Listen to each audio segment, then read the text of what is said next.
ಸ್ವಲ್ಪ ಬೇಗ ಅಣ್ಣ, ಒಂದ್ ನಿಮಿಷ ಅಣ್ಣ. ರದ್ದುಗೊಳಿಸಿ ರದ್ದುಗೊಳಿಸಿ. ಸರ್ ಈ ಕಡೆ ಅಶೋಕ್ ಸರ್ ರಾಮಚಾರ ಭಾರತ್ ಮಾತಾ ಕಿ ಬಲೋ ಭಾರತ್ ಮಾತಾ ಕಿ ನ್ಯಾಯ ಬೇಕು, ಬೇಕೇ ಬೇಕು, ನ್ಯಾಯ ಬೇಕು. ಎಲ್ಲಿವರೆಗೂ ಹೋರಾಟ, ಎಲ್ಲಿವರೆಗೂ ಹೋರಾಟ, ಎಲ್ಲಿವರೆಗೂ ಹೋರಾಟ, ಎಲ್ಲಿವರೆಗೂ ಹೋರಾಟ, ನ್ಯಾಯಕ್ಕಾಗಿ ಹೋರಾಟ, ನ್ಯಾಯಕ್ಕಾಗಿ ಹೋರಾಟ. ಅವಧಿಯವರೆಗೆ ಸಸ್ಪೆಂಡ್ ಮಾಡುವಂತದ್ದು ಸಹಜವಾಗಿ ಒಬ್ಬ ಸ್ಪೀಕರ್ನ ಆದೇಶ ಇರ್ತದೆ. ಇಡೀ ದೇಶದ ಎಲ್ಲ ಸ್ಪೀಕರ್ಗಳು ಹಾಗೆ ಮಾಡಿದ್ರು.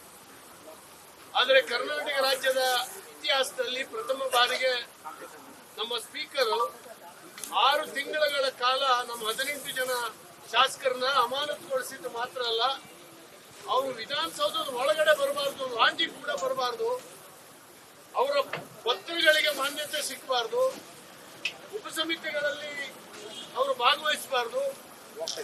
ಈ ರೀತಿಯ ಒಂದು ಆದೇಶವನ್ನ ಮಾಡಿದ್ದಾರೆ.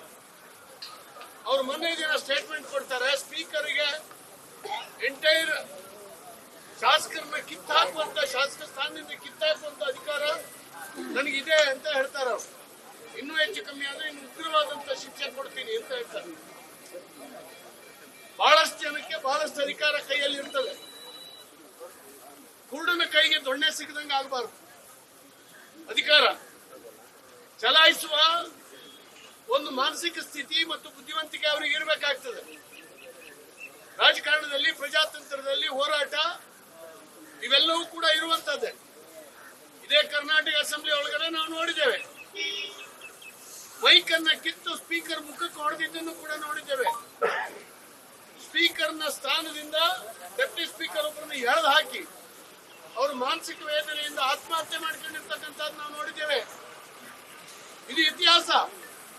ಇದು ಯಾವುದರ ಅಂದಾಜು ಇಲ್ಲದೆ ಇರುವಂತಹ ನಮ್ಮ ಸ್ಪೀಕರ್, ಕರ್ನಾಟಕ ರಾಜ್ಯದ ಅಸೆಂಬ್ಲಿ ಸ್ಪೀಕರು, ಅವರು ಸ್ಪೀಕರ್ ಆಗಿ ಚೇರಿಗೆ ಕೂತ ಕೂಡಲೇ ಅವರ ಪಕ್ಷಕ್ಕೆ ರಾಜೀನಾಮೆ ಕೊಟ್ಟು ಬರುವಂತಹ ಸಂಪ್ರದಾಯ. ರಾಜೀನಾಮೆ ಕೊಡಬೇಕು. ಪಕ್ಷಾತೀತ ವ್ಯಕ್ತಿಯಾಗಿ ಆ ಕುರ್ಚಿಯಲ್ಲಿ ಕೂತು ಅವರು ನಿರ್ಣಯಗಳನ್ನ ತಗೊಳ್ಬೇಕಾಗ್ತದೆ. ಆದ್ರೆ ಮೊನ್ನೆ ದಿನ ನಮ್ಮ ಸ್ಪೀಕರ್ ನಡವಳಿಕೆಯನ್ನು ನೋಡಿದಾಗ ಅವರಿನ್ನು ಕಾಂಗ್ರೆಸ್ ಬಿಟ್ಟಂಗೆ ಕಾಣಲ್ಲ. ಕಾಂಗ್ರೆಸ್ನ ಸಕ್ರಿಯ ಸದಸ್ಯರಾಗಿ ಮತ್ತು ಮುಂದುವರೆದಿದ್ದಾರೆ ಅನ್ನುವಂಥದ್ದು ಅವರ ನಿರ್ಣಯದಿಂದ ಕಾಣ್ತದೆ. ಏನನ್ನ ಮುಖ್ಯಮಂತ್ರಿಗಳು ಹೇಳಿದ್ದಾರೋ ಅದೇ ರೀತಿಯ ನಿರ್ಣಯವನ್ನ ತಾವು ಬರೆದು ಕೊಟ್ಟಿದ್ದಾರೆ. ತಮ್ಮ ವಿವೇಚನೆಯನ್ನು ಉಪಯೋಗಿಸಿದ್ದಾರೆ ಅಂತ ಹೇಳಲಿಕ್ಕೆ ಸಾಧ್ಯ ಇಲ್ಲ.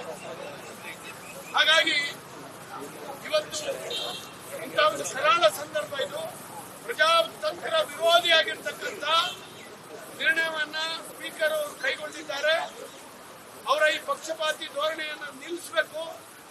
ಇಲ್ಲದೇ ಇದ್ರೆ ರಾಜ್ಯದ ಇತಿಹಾಸದಲ್ಲಿ ಒಂದು ಕರಾಳ ಅಧ್ಯಾಯ ಈ ಸ್ಪೀಕರ್ ಇಂದ ಶುರುವಾಗ್ತದೆ. ಸ್ಪೀಕರ್ ಅವರು ಸಭಾಧ್ಯಕ್ಷರು ಕಾಂಗ್ರೆಸ್ ಪಕ್ಷದ ಅಥವಾ ಆಡಳಿತ ಪಕ್ಷದ ಕೈಬೊಂಬೆಯಾಗಿ ವರ್ತನೆ ಮಾಡ್ತಾ ಇದ್ದಾರೆ. ಆಡಳಿತ ಪಕ್ಷದ ಕೈಬೊಂಬೆಯಾಗಿ ವರ್ತನೆ ಮಾಡ್ತಾ ಇದ್ದಾರೆ.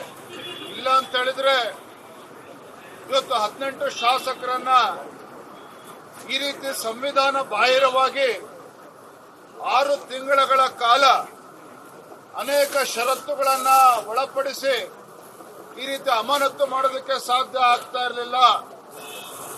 ಹಿಂದೆ ಯಾವಾಗಲೂ ಸಹ ಈ ರೀತಿ ಘಟನೆ ನಡೆದಿರಲಿಲ್ಲ. ಒಬ್ಬ ಜನರಿಂದ ಆಯ್ಕೆಯಾಗಿರ್ತಕ್ಕಂಥ ಒಬ್ಬ ಶಾಸಕನನ್ನ, ಜನಪ್ರತಿನಿಧಿಯನ್ನ 6 ತಿಂಗಳ ಕಾಲ ಅವ್ರನ್ನ ಸಸ್ಪೆಂಡ್ ಮಾಡಿ ಕಮಿಟಿ ಮೀಟಿಂಗ್ಗಳಲ್ಲೂ ಕೂಡ ಭಾಗವಹಿಸ್ತೇನೆ, ವಿಧಾನಸಭೆಯ ಮೊಗಸಾಲಿಗೂ ಕೂಡ ಬರಬಾರ್ದು ಅನ್ನೋ ರೀತಿ ಇವತ್ತು ಆದೇಶ ಮಾಡಿದ್ದಾರೆ ಇವತ್ತು ಸ್ಪೀಕರ್ ಅವರು ಅಂತ ಹೇಳಿದ್ರೆ ಇದು ಖಂಡಿತ ಆಡಳಿತ ಪಕ್ಷದ ಕೈಬೊಂಬೆಯಾಗಿ ಆಡಳಿತ ಪಕ್ಷದ ಮುಖ್ಯಮಂತ್ರಿಗಳನ್ನ ಖುಷಿ ಪಡಿಸೋಕ್ಕೋಸ್ಕರ ಈ ರೀತಿ ಸ್ಪೀಕರ್ ಅವರು ಕಾನೂನು ಬಾಹಿರವಾಗಿ ಸಂವಿಧಾನ ವಿರೋಧವಾಗಿ ಈ ರೀತಿ ಒಂದು ನಡೆಯನ್ನ ಒಂದು ಆದೇಶವನ್ನ ಮಾಡಿದ್ದಾರೆ. ನಾನು ವಿರೋಧ ಪಕ್ಷದ ನಾಯಕರು ಕಳೆದ ವಾರ ಪತ್ರಿಕಾಗೋಷ್ಠಿ ನಡೆಸಿದ್ವಿ. ತಕ್ಷಣ ತೆಗೆದುಕೊಳ್ತೇನೆ ಅನ್ನೋ ಮಾತನ್ನ ಹೇಳಿದ್ದಾರೆ. ಯಾತಕ್ಕೋಸ್ಕರ ಕಾಯ್ತಾ ಇದ್ದಾರೆ ಸ್ಪೀಕರ್ ಅವರು? ಸ್ಪೀಕರ್ ಅವ್ರಿಗೆ ಅರ್ಥ ಆಗಿದೆ ಅವರು ತಗೊಂಡಿರ್ತಕ್ಕಂಥ ನಿರ್ಣಯ.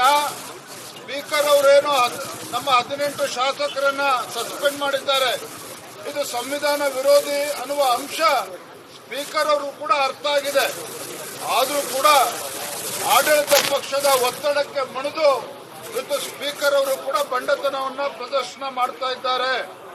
ಹಾಗಾಗಿ ಇವತ್ತು ನಮ್ಮೆಲ್ಲ ಶಾಸಕರು, ವಿಧಾನ ಪರಿಷತ್ ಸದಸ್ಯರು ಕೆಂಗಲ್ ಹನುಮಂತಯ್ಯ ಪ್ರತಿಮೆ ಮುಂದೆ ಪ್ರತಿಭಟನೆ ಮಾಡಿ ಇವತ್ತು ನಾವು ನಮ್ಮ ಒಂದು ರೆಪ್ರೆಸೆಂಟೇಷನ್ ಕೂಡ ಇವತ್ತು ನಾವು ಕೊಡ್ತಾ ಇದ್ದೇವೆ.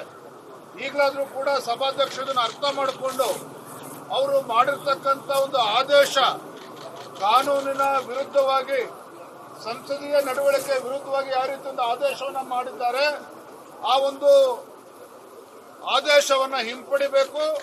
ನಮ್ಮ ಎಲ್ಲ ಶಾಸಕರ 18 ಶಾಸಕರ ಅಮಾನತನ್ನು ಹಿಂಪಡಿಬೇಕು. ನಾವು ಅಲ್ಲಿಯವರೆಗೂ ಸಹ ಈಗಾಗಲೇ ಘೋಷಣೆ ಮಾಡಿದ್ದೇವೆ, ಭಾರತೀಯ ಜನತಾ ಪಾರ್ಟಿ ಯಾವುದೇ ನಮ್ಮ ಶಾಸಕರು, ವಿಧಾನ ಪರಿಷತ್ ಸದಸ್ಯರು ಯಾವುದೇ ಒಂದು ಕಮಿಟಿ ಮೀಟಿಂಗ್ಗಳಿಗೆ ನಾವು ಭಾಗವಹಿಸೋದಿಲ್ಲ. ಇದನ್ನು ಅವತ್ತು ಕೂಡ ಹೇಳಿದೆ, ಇವತ್ತು ಕೂಡ ಮತ್ತೊಮ್ಮೆ ಪುನರುಚ್ಚಾರ ಮಾಡ್ತಾ ಇದ್ದೇವೆ. ಈಗಲಾದ್ರೂ ಕೂಡ ಸ್ಪೀಕರ್ ಅವರು ಎಚ್ಚೆತ್ತುಕೊಂಡು ಇವತ್ತು 18 ಜನ ಶಾಸಕರಿಗೆ ಏನು ಅಮಾನತು ಮಾಡಿದ್ದೀರಿ, ಆ ಒಂದು ಕಾನೂನು ಬಾಹಿರವಾಗಿರ್ತಕ್ಕಂಥ ತಮ್ಮ ಆದೇಶವನ್ನ ಹಿಂಪಡಿಬೇಕು ಅಂತೇಳಿ ಮತ್ತೊಮ್ಮೆ ನಾನು ಇವತ್ತು ಆಗ್ರಹವನ್ನ ಮಾಡ್ತಾ ಇದ್ದೇನೆ.